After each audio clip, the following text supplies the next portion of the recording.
Сәлеметсіңдер ме, құрметті оқушылар? Бүгінгі сабағымыздың тақырыбы Х дыбыстары. Бүгінгі сабақта сендер Х әріптері бар сөздерді ажыратып жазасыңдар. Сөзіңді жүйелі түрде жоспарлайсыңдар. Сөйлеу мәдениетін сақтап, диалогке қатысасыңдар. Балалар, берілген сөздердегі көп нүктенің орнына Х әріптерінің тиістісін қойып тауып көріңдерші. Бірінші сөз дәріхана, екінші қаһарман, келесі жиһаз, саяхат, шаһар, хабар, гаухар, хан, хикая, айдахар, жаһан, кітапхана. Балалар, сендерде дұрыстап алдыңдар ма? Берілген өлеңді мәнерлеп оқыңдар. Ғылым жолын таңдаған, мұратынан тамбаған, қараңғыда халқына жарық іздеп талмаған, сан өлкені барлаған, тарих төрін шарлаған, ақылы мен білімін туған елге арнаған. Балалар, өлең кім туралы? Суретте кім бейнеленген? Дұрыс айтасыңдар, қазақтың ғалымы Шоқан Уәлиханов.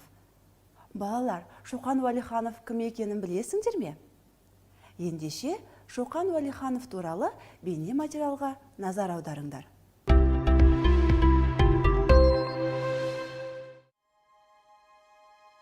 Шоқан жасынан алғыр болып өседі.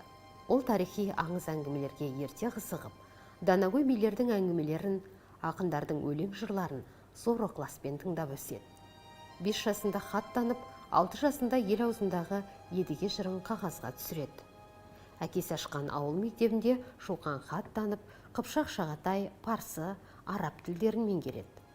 5 жасынан тайға мініп, ал 8-9 жасында асау аттарды үйреткен екен. Шоқан 300-дің басын біріктірген Абылай ханның шөбересі. Оның шын аты Мұхаммед Қанапия. Өскенде Шоқан Омбы қаласындағы кадет корпусында білім алады. Мұнда батыс, орыс әдебиетін, география, тарих және философияны оқиды.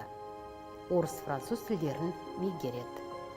Шоқан Уәлиханов саяхаттап, барған жерлерін сызбаға түсіріп, сол жердің табиғатын, өсімдіктерін, жануарларын зерттеген. Сол елдерді жан-жақты сипаттап, тарихы, халқы, тұрмыс тіршілігі туралы көптеген дерек жинаған. Балалар, Шоқан Уәлиханов туралы білімдеріңді кеңейттіңдер деп ойлаймын. Өлеңімізге қайта оралайық. Мұндағы халқына, тарих сөздеріне назарларыңды аударыңдаршы. Бұл сөздердің мағынасын білесіңдер ме? Тарих адамзат баласының өткенін зерттейтін қоғамдық ғылым. Халық, ел, жұрт деген мағынаны білдіреді. Біле жүріңдер. Балалар, берілген сөйлемдерді бірге оқиық. Халықтың ортақ үйі отаны. Қаһарлы ел қамал бұзады. Мұндағы халықтың қаһарлы сөздерінің айтылу ерекшеліктерін байқадыңдар ма? Бұл сөздердің айтылуы мен жазылуын естеріңе сақтап алыңдар. Балалар, келесі жаңылтпашты жаңылмай тез айтып көріңдерші. Бірінші жай оқимыз. Хакім хат ашып отыр, хат ашып шатасып отыр. Енді тез айтып көрейік. Хакім хат ашып отыр, хат ашып шатасып отыр. Кім жаңылтпай айталды? Балалар, берілген суретке мұқият қараңдар. Бұл суретте не бейнеленген? Дұрыс айтасыңдар, кітапхана бейнеленген. Ендеше балалар, осы суреттер негізінде және кітапханадан кітапты қалай табасың сұрағын басшылыққа ала отырып, диалог құрастырып көріңдерші. Құрай алдыңдар ма? Ендеше өз жауаптарыңды салыстырып көріңдер. Әділет, бүгін кітапханаға барасың ба? Иә, барамын. Шоқан Уәлихановтың еңбектері туралы шығарма жазуым керек. Ендеше бірге барайық. Кітапханадан кітапты қалай табуға болатынын білесің бе? Қазіргі уақытта кітаптардың электрондық нұсқасын іздеуге болады. өзіңе керек кітапты тапқанда, оның нөмірін жазып, кітапханашыға бересің. Кітапханашы сол нөмір арқылы кітапты тауып береді. Рахмет. Я, балалар, қазіргі таңда кітапханадағы кітаптарды табу үшін электрондық нұсқаларын іздей аласыңдар. Бұрынғыдай сөрелерден іздей алмаймыз. Ендеше электрондық кітапхана туралы бейне материалға назар аударыңдар. Бірнеше 10 жылдық бұрын бұл шынымен де мүмкін емес сияқты көрінетін. Алайда бүгінде кешегі фантастика өңімізге еніп, күнделікті өмірден көрініс тауып жатыр. Қазақстандық кітапханалардан миллиондаған сирек кездесетін кітаптарды онлайн оқуға болады. Біз үйренген бірнеше қабат ғимараттың ішіндегі қаз-қатар тізілген сөрелер емес.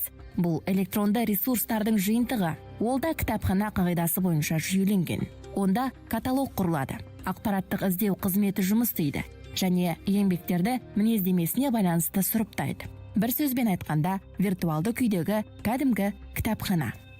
Балалар, бейне материалды тамашалап болса, сабағымызды жалғастырайық. Мәтінді түсініп оқыңдар. Қаһарман. Қазақ халқы қаһарман халық.